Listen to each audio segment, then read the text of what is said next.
اللہ کا نور برستا ہے جو شخص عصر کی نماز کے بعد یہ آیت 7 بار پڑھے گا، اللہ 7 زمین 7 آسمان کا نور اسی وقت اسے عطا کرے گا۔ ناظرین محترم، نماز اسلام کے 5 بنیادی ارکان میں سے ایک ہے اور اس کی 5 فرض نمازیں مسلمان کی روحانی زندگی کا مرکز و محور ہیں۔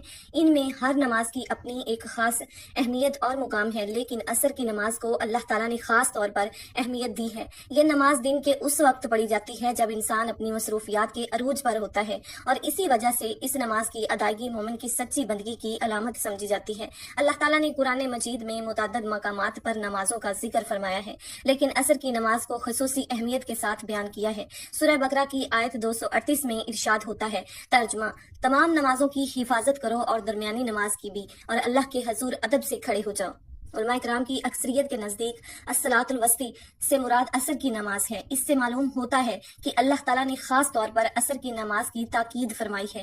تو ناظرین محترم، ہمارا آج کا وظیفہ بھی عصر کی نماز کے بعد ایک بہت ہی پیاری آیت پڑھنے کا وظیفہ ہے کہ جسے اگر صرف 7 مرتبہ پڑھا جائے، 7 زمین اور 7 آسمانوں کا نور اسی وقت اللہ تعالیٰ اسے عطا کر دے گا۔ اس پر نور کی بارش برستی ہے، اللہ تعالیٰ اس بندے کی تمام مشکلات کو، پریشانیوں کو دور کر دیتا ہے۔ اس کی زندگی میں جتنی بھی الجھنیں ہوں سب ختم ہو جاتی ہیں، کیونکہ یہ ایسا وقت ہوتا ہے جس میں انسان مصروفیات کے عروج پر ہوتا ہے۔ تو جب عصر کی نماز کا وقت ہوتا ہے اور انسان ساری مصروفیات کو چھوڑ کر اللہ کی یاد میں، اللہ کے ذکر میں، اس کی عبادت کرتا ہے، عبادت کی فکر میں وہ نماز ادا کرتا ہے، تو پھر اللہ تعالیٰ اس کے لیے دنیا جہاں کی الجھنیں ختم کر کے خوشحالی پیدا کر دیتا ہے۔ وہ انسان قدم قدم پر کامیاب ہوتا ہے، رزق، مال و دولت وافر مقدار میں عطا کیا جاتا ہے، اس کے گھر میں بھی اللہ تعالیٰ کی خاص رحمتیں اور برکتیں نازل ہوتی ہیں، اس کی اولاد بھی دن دگنی رات چگنی ترقی کرتی ہے۔ اور جو شخص اس نماز کو چھوڑ دیتا ہے تو اللہ تعالیٰ اس کے لیے الجھنیں مزید بڑھا دیتا ہے۔ حضرت سیدنا عبداللہ بن عمر رضی اللہ تعالیٰ عنہ سے روایت ہے کہ اللہ پاک کے پیارے رسول صلی اللہ علیہ وآلہ وسلم نے ارشاد فرمایا کہ جس کی نماز اثر نکل گئی، یعنی جو جان بوجھ کر نماز اثر چھوڑے، گویا اس کے اہل و عیال، مال و دولت یعنی سب کچھ چھین لیے گئے۔ حضرت موسیٰ اشعری سے روایت ہے کہ نبی پاک صلی اللہ علیہ وآلہ وسلم نے فرمایا کہ جس نے ٹھنڈے وقت کی 2 نمازیں پڑھی، یعنی فجر اور عصر کی، تو وہ جنت میں جائے گا۔ حضرت موسیٰ اشعری رضی اللہ تعالیٰ عنہ سے روایت ہے کہ آپ صلی اللہ علیہ وآلہ وسلم نے فرمایا کہ نبی پاک صلی اللہ علیہ وآلہ وسلم کا فرمان ہے کہ عصر کے بعد کا جو وقت ہے یہ قبولیت کا وقت ہوتا ہے۔ اس وقت میں اللہ پاک سے اگر کچھ بھی سچے دل سے مانگا جائے تو فوراً مل جاتا ہے۔ رسول اللہ صلی اللہ علیہ وآلہ وسلم نے فرمایا، جو شخص عصر کی نماز چھوڑ دے گویا اس کا سارا عمل برباد ہو گیا۔ یہ حدیث اس بات کی طرف اشارہ کرتی ہے کہ عصر کی نماز نہ پڑھنے سے انسان کے تمام نیک اعمال بھی برباد ہو سکتے ہیں۔ یہ کتنی بڑی محرومی ہے۔ حضرت ابو ہریرہ رضی اللہ تعالیٰ عنہ روایت کرتے ہیں کہ نبی کریم صلی اللہ علیہ وآلہ وسلم نے فرمایا، تمہارے پاس دن اور رات کے فرشتے آتے ہیں اور وہ فجر اور عصر کی نماز میں جمع ہوتے ہیں۔ اس احادیث سے معلوم ہوتا ہے کہ فجر اور عصر کی نماز کے وقت فرشتے حاضر ہو کر انسان کے اعمال کا مشاہدہ کرتے ہیں اور اللہ تعالیٰ کے حضور گواہی دیتے ہیں۔ رسول اللہ صلی اللہ علیہ وآلہ وسلم نے فرمایا، جو شخص نماز عصر سے پہلے مر گیا وہ جنت میں داخل ہوگا، یعنی جو عصر کی نماز کی پابندی کے ساتھ زندگی گزارتا ہے اور اس کے بعد دنیا سے رخصت ہوتا ہے، اس کے لیے جنت کی بشارت ہے۔ عصر کی نماز انسان کو دنیا کی مصروفیات سے نکال کر اللہ تعالیٰ کی یاد میں لے آتی ہے۔ دن کے اس وقت جب کاروبار، تجارت، ملازمت اور دیگر دنیاوی امور میں انسان مشغول ہوتا ہے، اس وقت نماز کا ادا کرنا بندے کو اللہ کے ساتھ تعلق کی گہرائی کو ظاہر کرتا ہے۔ دن کی تھکن کے بعد عصر کی نماز پڑھنا بندے کی قوت ارادہ کو مضبوط کرتا ہے۔ یہ نماز انسان کو سستی اور غفلت سے نکال کر اللہ کی بندگی کی طرف لے جاتی ہے۔ جب مسلمان عصر کی نماز باجماعت مسجد میں ادا کرتے ہیں تو یہ مسلمانوں میں اتحاد، بھائی چارہ اور محبت کو فروغ دیتی ہے۔ اسلام میں جس عمل کی تاکید ہو اس کو چھوڑنے پر سخت وعید بھی آتی ہے۔ عصر کی نماز چھوڑنے والے کے بارے میں حدیث میں آیا، جو شخص عصر کی نماز کو چھوڑ دے گویا اس کا سب کچھ برباد ہو گیا۔ یہ حدیث ایک خطرناک تنبیہ کے عصر کی نماز نہ پڑھنے سے انسان دنیا اور آخرت دونوں میں نقصان اٹھا سکتا ہے۔ آج کے دور میں جب دنیاوی مصروفیات، کاروباری دباؤ اور سوشل میڈیا انسان کو غفلت میں مبتلا کر چکے ہیں، ایسے میں عصر کی نماز ایک نعمت سے کم نہیں۔